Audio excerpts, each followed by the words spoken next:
When three industry leaders unite, they trigger a cosmocollitic event that shatters the boundaries of learning. The result is a dimension beyond that which is known to the technician. It is the middle ground between theory and practice.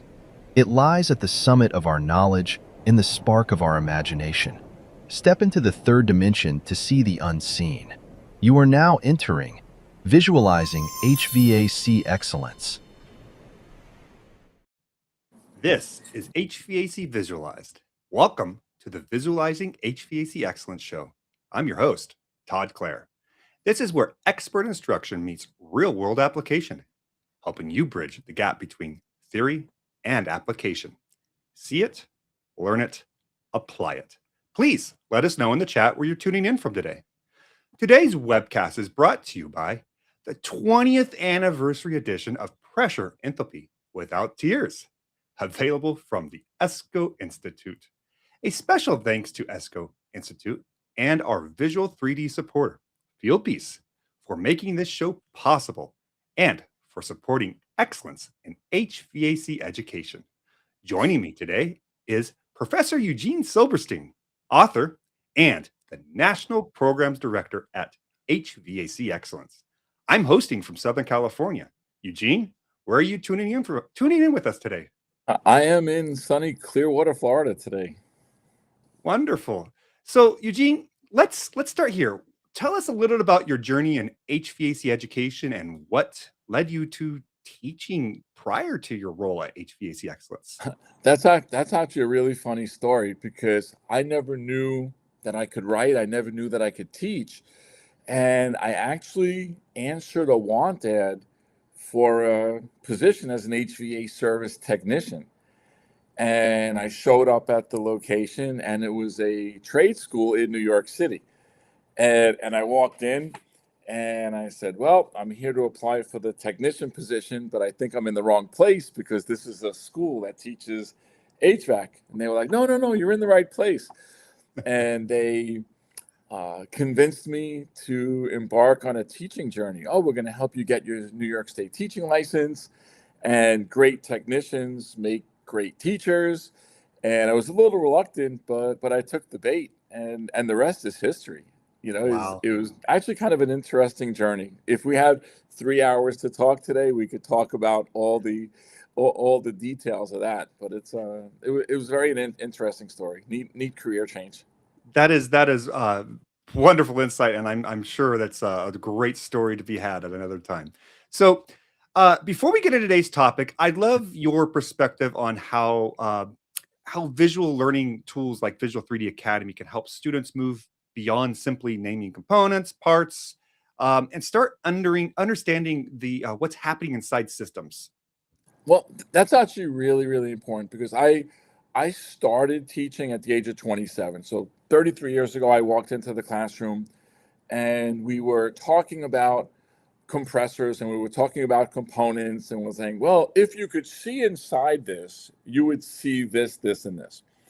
So we moved from talking about what's inside a system to grabbing sawzalls and cutting compressors open and to show what's inside.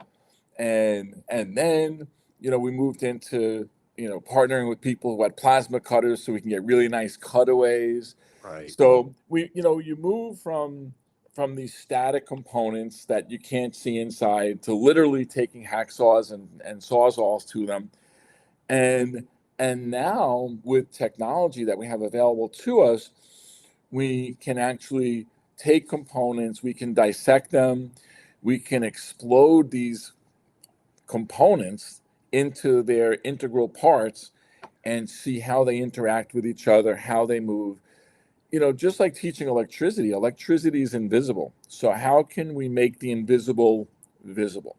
How can we make the internals of components visual or visible to us when we can't do it physically, but we can do it digitally? So I wish in a lot of ways, I'm glad I'm not entering the teaching profession now. But in a lot of ways, I'm thinking, wow, it would be really neat to be back in the classroom armed with tools that teachers have at their disposal now. So yeah, it's actually kind of neat. to be able to, take a journey inside a system, kind of like that quantum leap moment where you can actually go into the bloodstream of a system and see exactly how refrigerant flows, how it gets treated, and how the system functions from the inside out. So yeah, I'm excited, with with what lies ahead as far as technology. Yeah, technology has grown, exponentially. I mean, just think about how much the mobile phone or the smartphone has done over the years. As we're going into AI and just all these technologies at our fingertips. So let's get into today's topic. I don't know anyone better than this to present to this topic but yourself, and that's pressure enthalpy, reading between the lines. No tears required. A little play on or title of your book. So for many years, the pressure enthalpy diagram can feel, intimidating at first. I know it was for me, especially when I had to teach it. But at its core, it is another way of seeing refrigeration cycle in a single visual frame. Today, we're going to approach this topic a little differently than some of our other broadcasts. We may not have a full set of pressure enthalpy visual assets inside Visual 3D Academy yet, but that gives us a great opportunity to step back, look at how this topic is taught by no one other than yourself, and think about how it could be brought to life visually on Visual 3D Academy. So, Eugene, when you teach this topic, pressure enthalpy, where do you like to begin and what do you want your students to understand first? Well, that's really, really important because, like you said, a lot of our teachers don't fully understand pressure enthalpy. So here we have teachers who are being asked to teach something that they might not fully understand or be completely comfortable with. And what I always let even teachers and my students when I'm teaching it know is that the pressure enthalpy chart is a tool.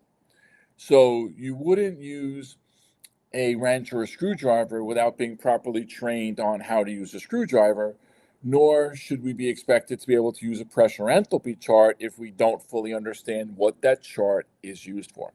Okay. So the chart is really to help diagnose and evaluate systems. And one of the key steps that I want my students to understand is you need to know what you're expecting to get before you actually dive in and take readings. Okay. So I always use an example of a patient going to the doctor, and the nurse comes in and they take a full set of readings, take your vitals, and said, oh, your blood pressure is 380 over 260, your heart rate is 275, and your body temperature is 193.8, and the doctor will be in to see you shortly, as opposed to, holy moly, you're probably dead, and we need to get a crash cart in here. So when we take readings from a system, are these readings within are they reasonable based on what we're expecting that system to be doing when exposed to the conditions that the system is operating under? So when I teach pressure enthalpy, I never give my students a completed pressure enthalpy chart immediately, because the minute you see more ink on a paper than blank space, students tend to get upset and throw furniture at you. So I always use skeletal pressure enthalpy charts to do that. Okay. Yeah. But So, yeah, it's understanding what it is. It's a tool. It's nothing to torture students. yeah, and to that point, a tool. The Visual 3D Academy is example, another tool. And what we have up here is some of your teaching tools that we're speaking of. And walk us through what you like to do. I mean, I know a lot of students struggle with this and trying to get to that aha moment where it finally clicks. Yeah. Walk us through how you approach that. Well, what's interesting with pressure enthalpy, Todd, is that a lot of teachers, they go, oh, well, we teach the basic refrigeration cycle, first class, second class, and we teach pressure enthalpy second year. Well, I teach an introduction to pressure enthalpy on day one. When I teach the basic refrigeration cycle, I'm teaching pressure enthalpy along with that. One of the challenges is definitions of enthalpy, temperature, entropy. So there is some vocabulary issues. But when I teach the basic refrigeration cycle, I use this square, this magic square that we're looking at right now. And we have 4 main system components. We have 4 sides of a magic square. And the reason it's a magic square is that whatever happens on one side of the square has to unhappen on the other. Okay. So we start with this basic square, and everybody hopefully is comfortable with basic geometric shapes. And we progress. Top of the square, high pressure, high temperature, which means the bottom of the square is low pressure, low temperature. We start with the left side being liquid and the right side being vapor. So we're creating this grid on this square. And we look at each individual component separately, like on the right-hand side, the component that changes low pressure, low temperature to high pressure, high temperature, each individual. And we pick a random, well, not really random, but we pick a path, a definitive and well-defined path around this square, like you can see now, right? Whatever happens on one side of the square has to unhappen on another. So if we go from bottom to top on the right, we go from top to bottom on the left. Similarly, we go from right to left on the top, we go left to right on the bottom. And now we've created this cycle, this path, and then we can evaluate each individual system component. So like I said, on the right-hand side, what changes low pressure, low temperature vapor to high pressure, high temperature vapor? Our compressor. And we can work our way around this magic square. So when we talk about changing high pressure, high temperature vapor to low pressure, high pressure, high temperature liquid, that's our condenser. And that process occurs by rejecting heat. So, and again, as I'm teaching it, boom, I throw up arrows that are rejecting heat from the condenser. So if we're rejecting heat from the condenser, and magically we're going to see heat reject from the condenser right now, because it's a magic square, what happens on one side has to unhappen on the other side. So if heat leaves the system from the condenser at the top, then heat has to enter from the bottom. And we continue around the cycle, talking about the metering device, and then the evaporator, where liquid changes to vapor. So when I teach this, all right, so we have our compressor at the right, condenser at the top, metering device on the left, and then at the bottom we have our evaporator, which is probably written in invisible ink or white ink, but there it is. So we now have the basis, and we all teach something similar to this. Mm-hmm. Some of us use this magic square, some of us use a baseball diamond where we're going from home to first to second. I like this one because it actually mirrors what a pressure enthalpy plot looks like. So the next step of this is talking about when we're talking about superheated vapor and subcooled liquid. And I color code portions of the outline of this square, all right? Whereas in the evaporator, once refrigerant boils, we then have superheated vapor. We have superheated vapor at the outlet of the evaporator through the compressor and in the discharge line. And then we have subcooled liquid at the outlet of the condenser and through the liquid line. So we end up with 3 distinct sections or regions on this magic square. So the 3 regions, again, I draw lines separating this square into these 3 regions because when we're not subcooled or superheated, we're saturated, mixture of liquid and vapor. And now we can see 3 distinct regions on this chart, all right? And I physically draw lines, all right? And then once we draw those 3 lines, now we have the superheated vapor, the subcooled liquid, saturated, and just for fun and games, we close up the top, we connect those 2 lines, those 2 black lines, we throw some pressure and heat content scales on, and guess what we have? And now the only difference is when we compress refrigerant, we're increasing the heat content and the pressure. So the right side of that square now becomes an angle. So now we have this trapezoidal shape, and now we could superimpose it on a pressure enthalpy chart. Wow. So it's a logical progression from point A to point B. And that's what our students need. They really need a logical progression. And as instructors, it's important for us to evaluate and make sure our students understand each step along the way so we can see where they're having trouble. But it's a logical progression. And now, guess what? You have a pressure enthalpy chart in front of them, and we built it line by line, step by step, at points where we can easily evaluate a student's retained knowledge. Are they understanding? Are they picking up what we're laying down? Wonderful. So that's how I teach it. But the fact of the matter is I just learned some new information how to teach this. And so this is where it gets really interesting. If you had a full development team behind you, 3D artists, animators, instructional designers, programmers, you name it, the full gambit, what would you want them to build to make this topic easier to understand? Then, well, PowerPoint.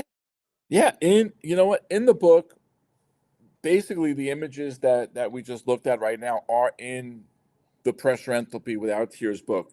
So in the book, we do progress from the magic square to, again, but it's still static. You're looking at images from point A to point B. And you know what? We're tactile learners. We're visual learners. Mm-hmm. We like to see things animated. So to see that chart be created, even seeing, what portion of the system, having like a 3D visual of an actual refrigeration system and see where each line on the pressure enthalpy chart lives. Where does it come from? Where is our discharge line? Where is the suction line? Where is the compressor, condenser, metering device, and evaporator? So seeing the items move from an actual system to a static two-dimensional chart, with all the flair that Visual 3D Academy has to offer, and actually superimposing that on the chart, again, it creates more. It's entertaining. And I always tell people, I tell instructors, especially new instructors, you can't simply educate your students. Oh, I'm standing in front of the room, so I have to talk, you have to be quiet. So that's 1E, the educating part.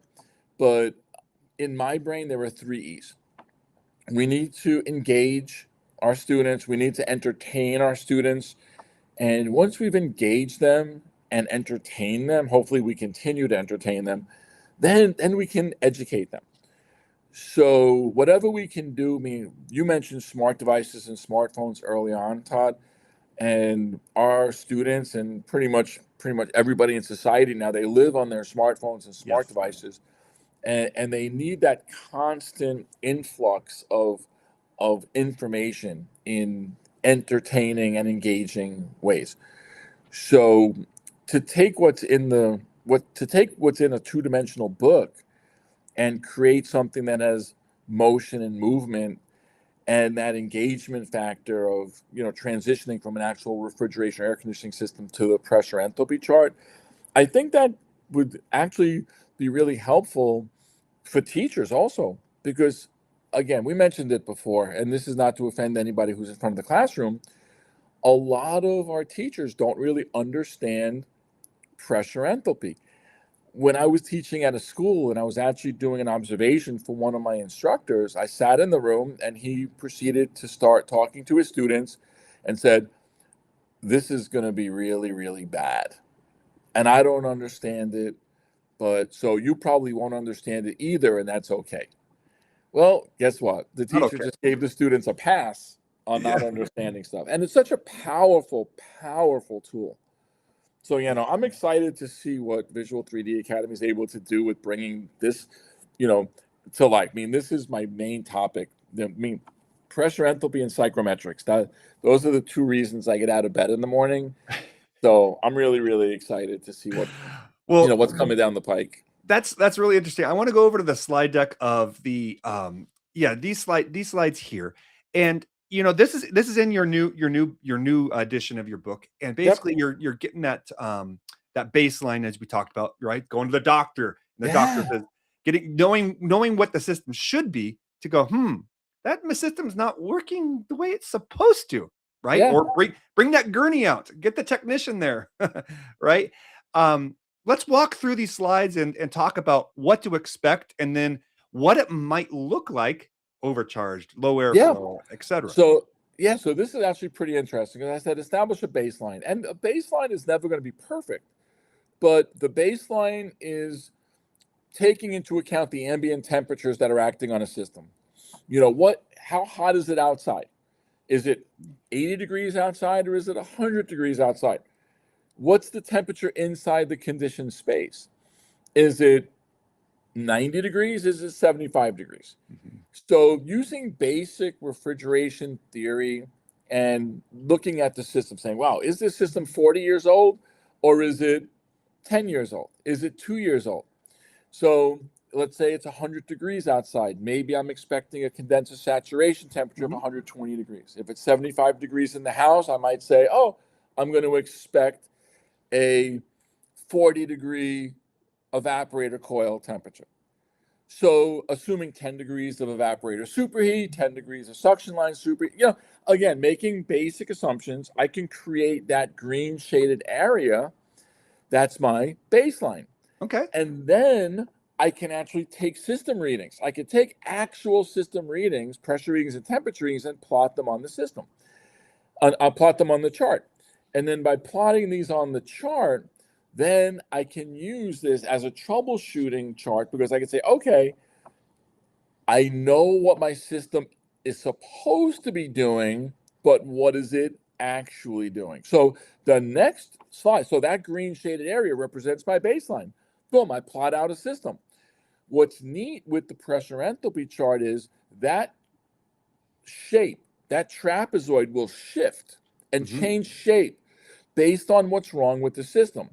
So if I have a system overcharge, for example, that pressure enthalpy chart, that trapezoid will shift up and to the left. Okay. Indicating that I have an overcharge. Yes. What does that mean? Oh, my subcooling is high, my evaporation superheat's low, my high side pressure is high, my low side pressure is high.